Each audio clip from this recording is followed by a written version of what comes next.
Question है if force have acceleration and time T R chosen as the fundamental physical quantities the find the dimension of energy. Energy की dimension हमें बतानी है क्या होगी।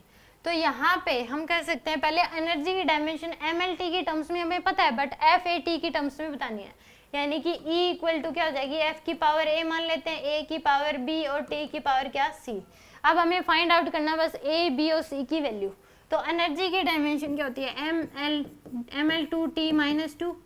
Force क्या होती है, MLT माइनस 2 की पावर क्या हो जाएगी A यहाँ पे एक्सेलरेशन है, तो LT माइनस 2 की पावर B और T की पावर क्या हो जाएगी C।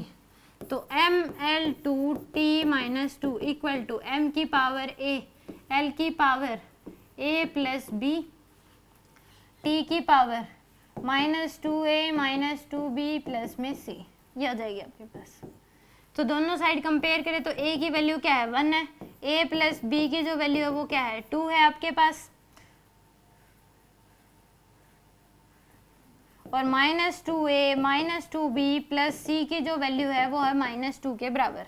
तो A की वैल्यू 1 है, तो A plus B equal to 2 है, तो A की वैल्यू 1 पुट कर दो इक्वल टू 2, तो B की वैल्यू क्या आ जाएगी 1 के बराबर आ गई आपके पास।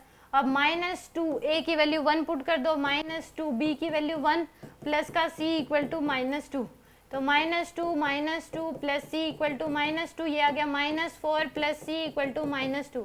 तो C की वैल्यू है -2 प्लस 4, C की वैल्यू आ गई आपके पास 2 के बराबर। तो यहाँ पे पुट कर दो E इक्वल टू F की पावर A है A, तो यानी कि F1 A, B की पावर 1 है, C की पावर क्या है T की पावर आ जाएगी 2। तो ये आपके पास dimension of energy in term of FAT। तो F1 A1 T की पावर 2 यानी कि C ऑप्शन क्या इसमें करेक्ट है।